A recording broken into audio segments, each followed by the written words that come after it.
Bienvenue, c'est Samir refait l'actu. Avant de parler, de faire l'introduction de la vidéo qui va être sur Kenji Girac et Emile, il y a actuellement un problème sur YouTube sur les commentaires. Donc, j'essaie de voir ça avec YouTube. On m'a expliqué que c'est un problème global, que j'étais pas le seul créateur de. Donc voilà. Donc, est-ce que c'est véritablement... Alors eux, ils me disent que c'est un problème global, hein. Dans le monde entier, il y a des soucis. Donc vous ne pouvez pas me laisser de commentaires où ça bug. Certains arrivent, d'autres non. Ce que je veux dire, c'est pas moi qui ai décidé de... bien évidemment, je vous appelle pas à laisser des commentaires pour ensuite les désactiver. Hein, je sais que c'est un peu compliqué à comprendre pour certains, mais donc voilà, donc j'espère que ça va se régler. Ou peut-être c'est le début de la censure. À vous, en tout cas, de prendre vos précautions et de me suivre sur les réseaux sociaux, ailleurs, les autres chaînes. On ne sait jamais. Donc voilà, je vous tiendrai au courant sur la prochaine vidéo si c'est réglé ou non. Et donc voilà. Aujourd'hui, on va traiter du sujet de Kenji. Mais pensez à vous abonner, laisser un commentaire, liker, partager. Vous connaissez la chanson. En tout cas, si vous avez la capacité de laisser un commentaire, faites un petit test, hein. Que chacun d'entre vous fasse un petit test. Parce que parfois, c'est pas tout le monde qui peut laisser des commentaires ou non. Bref. Aujourd'hui, on va parler de Kenji Girac, bien évidemment, hein, un peu de la situation. On avait rigolé un petit peu au tout début de l'affaire. J'avais dit que ça sentait un peu louche. Puis au final, ah, j'ai pas visé, moi, j'ai pas visé à côté, contrairement à Kenji. J'ai visé juste. Ah, je suis fort, hein, celle-là, faut que je la note. Et aussi concernant Émile, la disparition du petit Émile, parce que les gens du village, certains du village, s'inquiètent et ont des révélations à faire, et c'est juste surprenant, parce que, comme vous le savez, on a pu entendre dans les médias une version complètement fou de cette affaire-là, et ça fait plaisir de voir que les gens qui sont vraiment, qui connaissent Émile, s'inquiètent qu'on dise que c'est juste un accident. Donc voilà, c'est intéressant de voir ce qu'ils ont à dire. Donc voilà, comme je vous ai dit, excusez-moi si vraiment vous ne pouvez pas laisser de commentaires, c'est pas de mon propre chef. On va essayer de régler ce problème-là, et je compte sur vous pour me tenir au courant en laissant des commentaires si ça fonctionne ou pas, je regarderai. Alors, Kenji Girac. Alors, je suis deg parce que j'ai envie de savoir ce que vous en pensez sur Kenji, c'est-à-dire sur cette affaire-là. Qu'est-ce que vous en pensez? Est-ce que c'est vraiment un accident ou il s'est passé un truc? Pour rappel, le chanteur Kenji Girac, vilipendé par balle lundi à Biscarrosse, dans des circonstances encore floues, va bien et est tiré d'affaire, a déclaré mardi son manager. Les enquêteurs doivent l'entendre au plus tôt selon une source proche du dossier. Il est toujours hospitalisé à l'hôpital Haut-l'Évêque à Pessac, près de Bordeaux, après avoir été grièvement vilipendé à Biscarrosse, dans la nuit du dimanche à lundi. L'enquête progresse et le chanteur doit être interrogé, d'autant que son état de santé s'est amélioré. Alors, euh, on va juste remonter, descendre un petit peu. Voilà, c'est le truc de la journée. Je sais pas pourquoi ils font des articles où ils démarrent par par l'inverse. Où en est l'enquête? Les auditions se sont succédées ce mardi 23 avril dans les locaux de la gendarmerie à Parentis-en-Borne dans les Landes. Les témoins de la scène, mais aussi les personnes en contact avec le chanteur avant qu'il ne soit vilipendé, selon nos informations. À Biscarrosse, la version de l'accident ne passe pas. Nos journalistes sont allés à la rencontre des habitants de Biscarrosse et de ceux qui sont habitués à croiser Kenji lorsqu'il fait escale régulièrement dans cette ville landaise au littoral. Et si tout le monde s'accorde sur la gentillesse et le comportement exemplaire de la star, de la chanson, ceux qui ont été interrogés ne croient pas à la version de l'accident. C'est une affaire de famille, ne diront rien, affirme un gardien de l'aire d'accueil des gens du voyage, où s'est déroulé le drame. Un ancien combattant a porté son avis. Fort de sa longue expérience de maniement des armes de poing, il ne croit pas à la thèse de l'accident. Donc au final, qui c'est qui avait raison? On verra, hein, mais en tout cas, je suis curieux de voir vous ce que vous allez me dire en commentaire, si ça marche. Les prochaines heures vont-elles permettre aux enquêteurs d'interroger Kenji, hospitalisé puis opéré lundi? Le chanteur est tiré d'affaire, a assuré son manager. Alors, en France, ça n'existe pas pour ce genre de choses. On règle ça entre nous, etc. Ça se passe pas comme ça. C'est-à-dire que quand ça dépasse un certain stade, la société se substitue à la victime. Heu, c'est pas, par exemple, il y a un homme qui est violent et avec sa femme, machin et cetera, la femme décide de ne rien faire, cet homme est dangereux pour la société, donc la société attaque cet homme-là. Donc vous voyez ce que je veux dire? Il y a pas de: «On règle ça entre nous et machin», parce que, malheureusement aussi dans ce genre de cas, peut-être, je sais pas, alors peut-être que c'est sa femme, peut-être que c'est une histoire de truc. Le problème, c'est que souvent, après, il y a des répercussions. Hop, il décide de rien dire, mais de 2 jours plus tard, on va apprendre que, il y a 4 personnes de telle famille qui, nous ont quittés et ensuite, revanche, une descente sur la famille de Kenji et c'est sans fin. C'est pour ça que la société est là pour cadrer, les choses. Donc on poursuit. Et j'aime bien parce que c'est la même chose, et c'est ça qui est plaisant. C'est la même chose avec ce que vous allez voir avec le petit Émile, qui, vous savez, les gens n'y croient pas à la version dite officielle. Voilà. Donc voilà, il va bientôt être entendu. Alors voilà, ça c'est une des informations. Tir effectué depuis une caravane. Plusieurs témoignages recueillis par les forces de l'ordre affirment que Kenji et sa compagne Soraya étaient seuls dans leur caravane au moment où le tir s'est produit. Cette dernière aurait affirmé aux enquêteurs avoir entendu le tir, mais n'aurait pas assisté à l'accident. Ok, et les gendarmes ont aussi eu écho de tensions survenues entre Kenji Girac, éméché et rentrant d'une soirée, et sa compagne durant les heures précédant les faits, ajoute le quotidien parisien. Alors attention, qu'en est-il avec sa femme? Est-ce qu'ils ont quand même des bonnes relations? Est-ce que voilà, elle s'est dit ouais, attends, tu joues le malin, la prochaine fois je te, et c'est parti sans faire. Je sais pas, mais en tout cas, des experts qui connaissent l'arme qu'il a en possession disent que ça peut pas partir tout seul comme ça. Voilà, on verra, ça va être intéressant cette histoire. Alors continuons la lecture d'articles. Alors que je viens d'avoir des nouvelles de la part de YouTube, c'est véritablement un problème global dans le monde entier.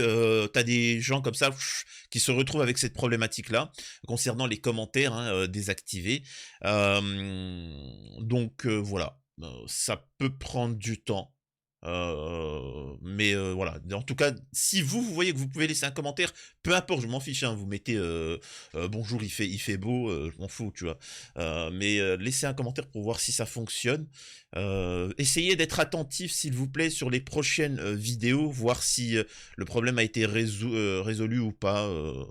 Voilà, ça m'embête parce que ça me permet moi de savoir un petit peu ce que vous pensez. Et surtout qu'il y en a beaucoup qui m'apportent une pensée et qu'en fait ça me permet moi dans les prochaines vidéos de rajouter ou de compléter des choses que je n'avais pas pensé ou vu. Donc voilà. Alors je sais pas, il est encore en train de m'envoyer des messages.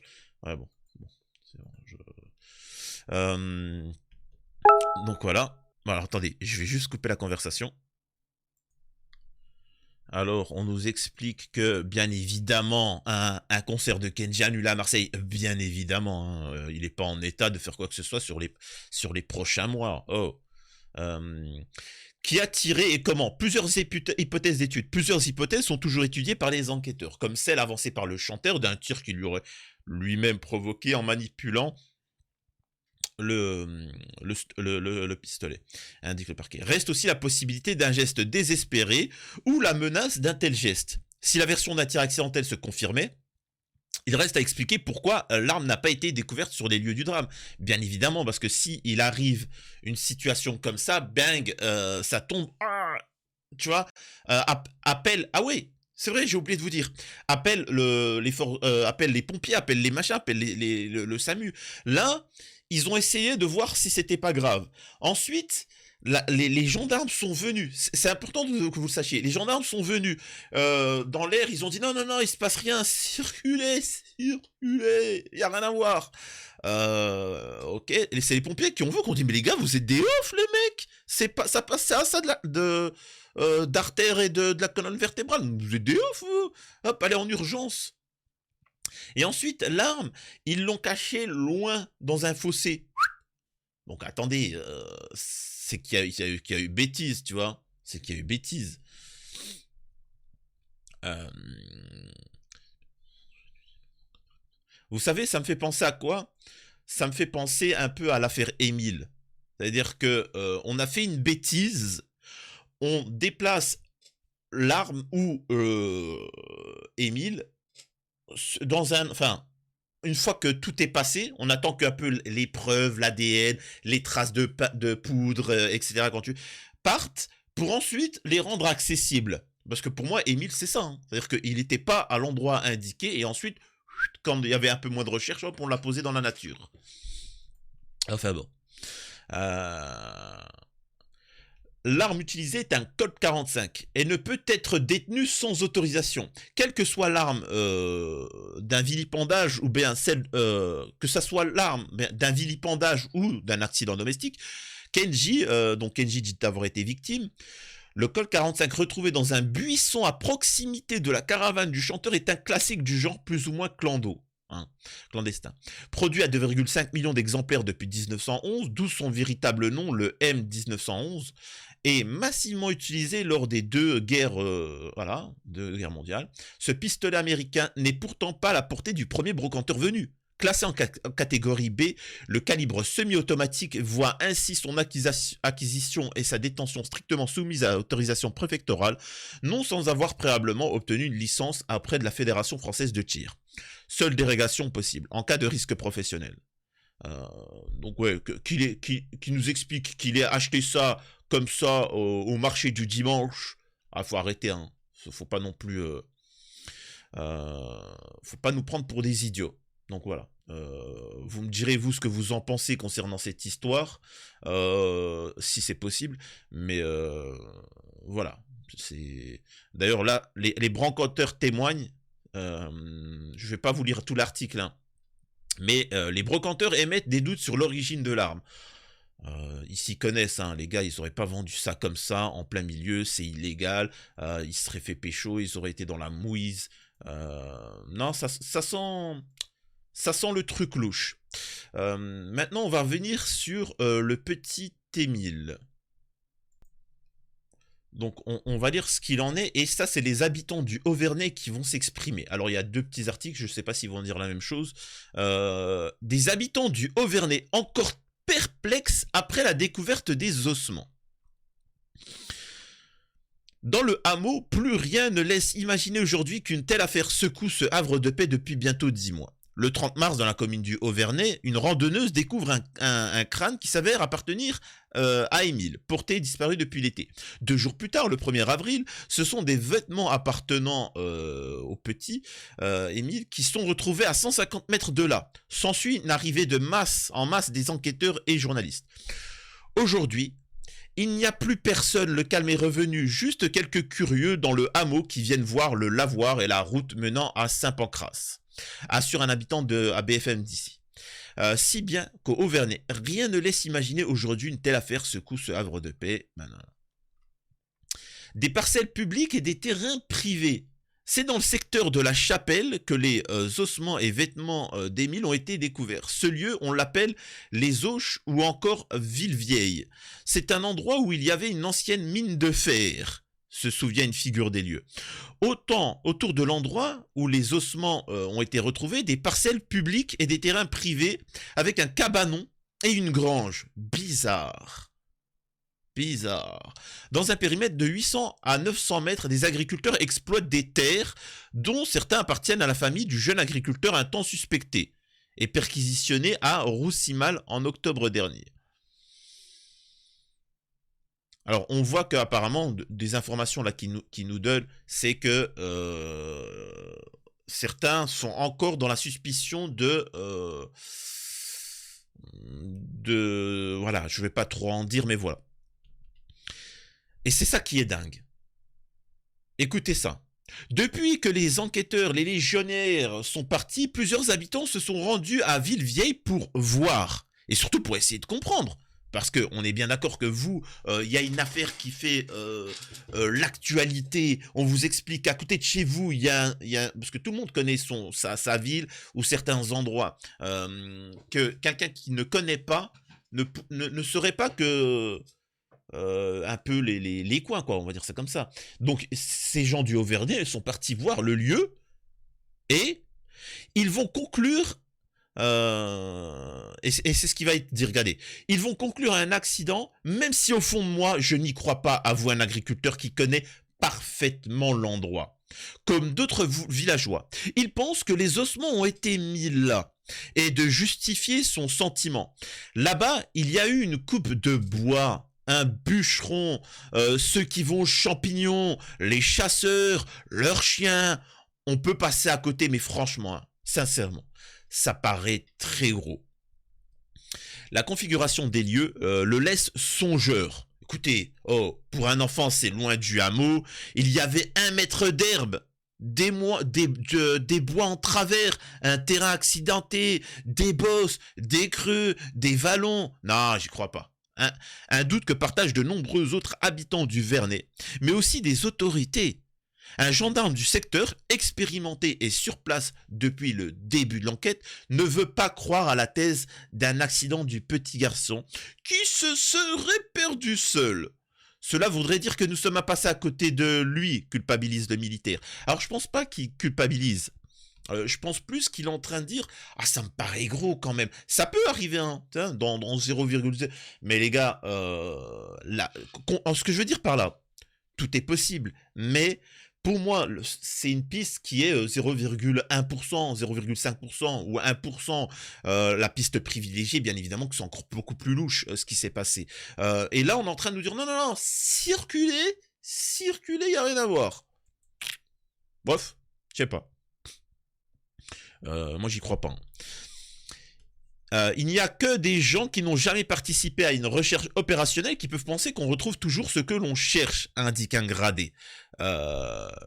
Alors, bien évidemment qu'on ne retrouve pas toujours, mais là, quand on apprend que l'endroit où on a trouvé le petit Émile a été fouillé à plusieurs reprises, est un endroit où tout le monde se rend, là, c'est bizarre, tu vois. C'est bizarre. C'est-à-dire que n'importe qui aurait pu retrouver, mais non. La chaleur, la fatigue, le monde et des chiens épuisés qui avaient travaillé toute la journée ailleurs avant d'arriver sur le site le samedi soir. Beaucoup de facteurs peuvent expliquer que rien n'a été trouvé, des arguments qui peinent à convaincre beaucoup de villageois. Comme moi d'ailleurs. Vous en pensez quoi? Est-ce que vous pensez réellement... Il y a vraiment... Ah, je suis curieux. C'est quoi vos théories là-dessus? Vous pensez vraiment à la théorie de l'accident?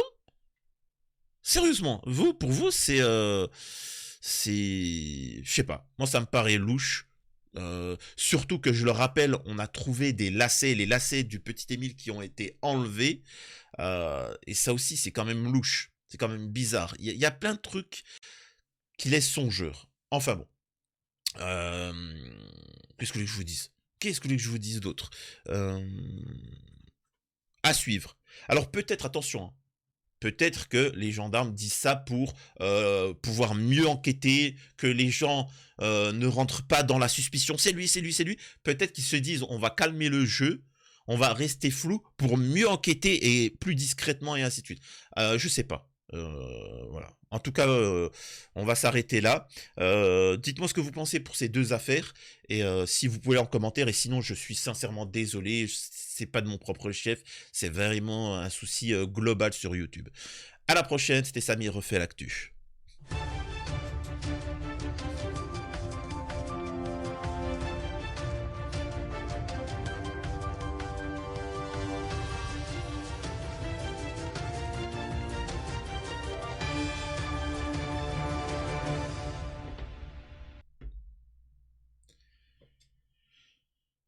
Alors, il faut savoir que j'ai déjà lancé la 3e chaîne où je parle de paranormal, de mystère, etc. Alors, j'ai pas mis d'épisode, hein, j'ai juste mis le générique sur la chaîne, mais j'aimerais bien que vous vous y abonniez en prévoyance de quand je vais sortir les épisodes sur la chaîne du paranormal, si ça vous plaît. Donc, j'aimerais bien ce soutien, mais je le ferai pas maintenant. Je vous mettre. Alors, le lien est disponible hein, en message épinglé. Mais j'attends que vraiment le problème des commentaires est réglé pour vraiment l'afficher en gros pour que vous me souteniez. À la prochaine, c'était Samy refait l'actu.